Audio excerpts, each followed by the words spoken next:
ছবি এখন যে কত কথা বলবে যে শোনা, কত জ্বালানোটা জ্বালাবে। হ্যালো, হ্যাঁ ছবি ভাই বলুন তো। কোথায় থাকো তুমি? আজকাল তোমার বাসায় দেখা দেখা যায় না। আরে আশ্চর্য, আপনি কি মনে করছেন যে সবসময় বাড়ির মধ্যে সে দিয়ে থাকবো? ব্যস্ত, শুটিং শুটিং আউটডোর। কি হয়েছে বলুন তো? কি হয়েছে মানে? তুমি রূপালী ঘোষের সঙ্গে যা করে বেড়াচ্ছ, ভাবিছো কেউ টের পাচ্ছে না? তুমি তো ঘোড়া ডিঙিয়ে ঘাস খাওয়ার চেষ্টা করিছো। আশ্চর্য ব্যাপার, এমন ভাব করছেন যে মনে হয় রূপালী ঘোষ আপনার পৈতৃক সম্পত্তি, বাবা তিমাল। কেন, ওকে কি কিনে রেখেছেন আপনি যে কেউ ছুতে পারবে না? অবশ্য আমার তো এসব ব্যাপারে কোনো ইন্টারেস্ট নেই। আমাকে বললো হেল্প করতে, হেল্প করলাম, প্রডিউসারের কাছে নিয়ে গেলাম, এই তো মিটে গেল। কিসের সাহায্য চাইছে? হ্যাঁ, তুমি তো চাইছে পরে নিজে সাহায্য করিছো। মনে করিছো আমি কিছু জানি না? সে আমাকে সব খুলে বলেছে। আর তোমারে কেন প্রডিউসারের কাছে নিয়ে যাবে? প্রডিউসারের কাছে নিয়ে গিয়ে তো আমারে গেছে। দেখুন জমি ভাই, আপনার সঙ্গে কথা বলতে আমার এক ধরনের ঘেন্না হয়, শরীরটা এখন চেঁচা করে ওঠে। আপনার ফেস দেখলে আমার কি হয় জানেন তো? আমি ভাষা ভুলে যাই। বাংলা বলে যে একটা ভাষা আছে সেটা আমার মনে থাকে না, বুঝতে পারছেন? আর ভাবি যে আল্লাহ এই জিনিসটাকে কেন বানালো, কি করে বানালো? আর বানিয়েছে তো ভালো কথা, তো আমার সঙ্গে অস্ত্রপ্রয়োগ লাগিয়ে রেখেছে কেন? তোর সঙ্গে কথা বলা তো দূরের থাক, আমার তো মনে হচ্ছে তোকে আমি ঘর থেকে বের করে দেবো। জি, সে তো নিশ্চয়ই, সেটা তো মনেই হবে, কিন্তু কোনো উপায় নেই তো দাদা, ওটা করতে পারবেন না। কারণ আপনার ছোট ভাইয়ের সঙ্গে 2 বছরের চুক্তি করে আমি বাড়িতে উঠেছি, এখন কোনো কিছু বলেই তো লাভ হবে না, তাই না? তুই আউটডোরে আসিস, আউটডোরেই থাক, আর ইনডোরে আসবি না কখনো। না না, চিচি কি বলছেন দাদা? আউটডোর শেষ করে তো ইনডোরে এলুম বলে আমি। তখন অবশ্য আপনার মুখদর্শন না করতে পারলে আমার জন্য বেশ ভালো হতো, বুঝতে পেরেছেন? হ্যাঁ হ্যাঁ, সালা সালা কথায় না বলে সবসময় রেখে দেয়। চিনতে কি পারবেন? আমার নাম জুলফিকার আলী লালু। আরে লালু ভাই, বাহিরে কেন? ঘরে আসে। না না ভাই, আমি বাইরের মানুষ, বাইরেই দাঁড়িয়ে থাকি। তাছাড়া এখানে একটু বাতাস রয়েছে, বেঞ্চি রয়েছে, বসি। আচ্ছা আপনি বসেন, আমি আসছি। আসুন, আপনার কৃপা।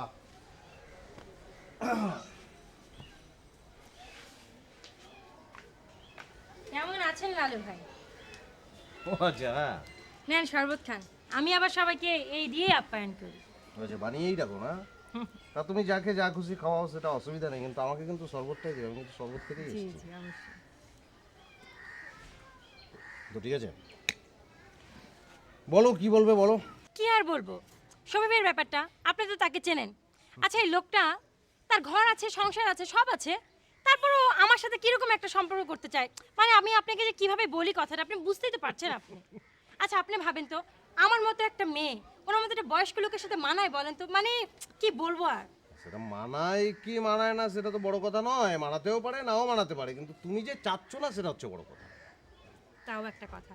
যাই হোক, আপনি তো এখন ভাই অনেক ব্যস্ত মানুষ, এফডিসিতে অনেক প্রতিষ্ঠিত একটা মানুষ। আপনি কি আর আমাদের কথা মনে রাখছেন? এই দেখো, এটা কি বললে তুমি? মানে আমি ব্যস্ত সেটা ঠিক আছে, সময়ও কম সেটাও ঠিক আছে, কিন্তু আমি যে তোমাকে মনে রাখিনি এটা কিন্তু বলতে পারো না।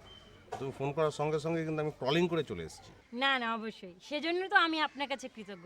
আরে আমি তো ভাবতেই পারি নাই আমি একটা ফোন দিব আর আপনি এভাবে চলে আসবেন। আসলে লালু ভাই, আপনার তুলনা হয় না। আসল কথাটা বলে ফেলো। কমলার বনবাস, সেই কথাটা তো আপনার মনেই আছে। আসলে আমি যা দেখলাম আপনার মাথায় সেই জিনিসটা যেভাবে সেট করা আছে, আজ অবধি কারো মাথায় আমি সেরকম করে পাইনি। বলছো? বলছি, আমি ভেবেছিলাম এটা শফি ভাইকে দিয়ে বানাবো, কিন্তু উনি তো এখন আর এই কমলার বনবাসের মধ্যে নেই। উনি তো এখন, মানে বুঝতে পারছেন তো আপনি। ঠিক আছে, বুঝতে করছি, ওরম করে দেখিও না। আসলে আমি বলতে চাই যে এই তুমি ছবি সম্পর্কে বলছো, আর ছবি তোমার সম্পর্কে বলছে, আমি তার সম্পর্কে বলছি, সে আমার ব্যাপারে তোমাকে বলছে।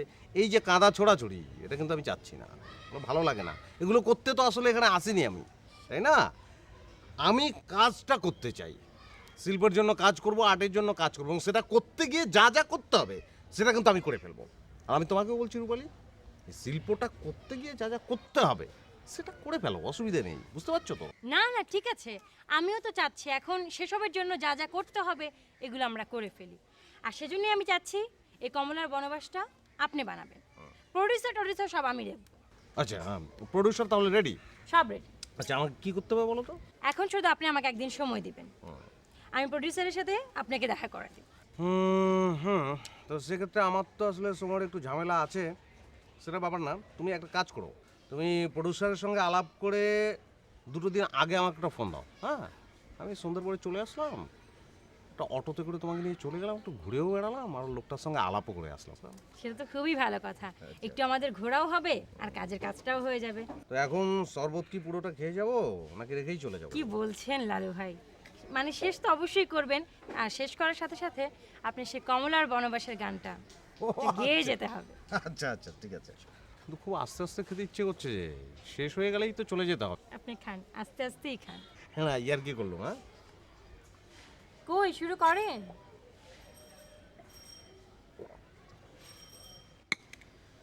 গাইতেই হবে, হাত না ধরে তো গাইতে পারবো না।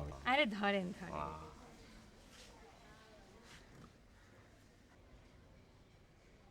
ভুইল না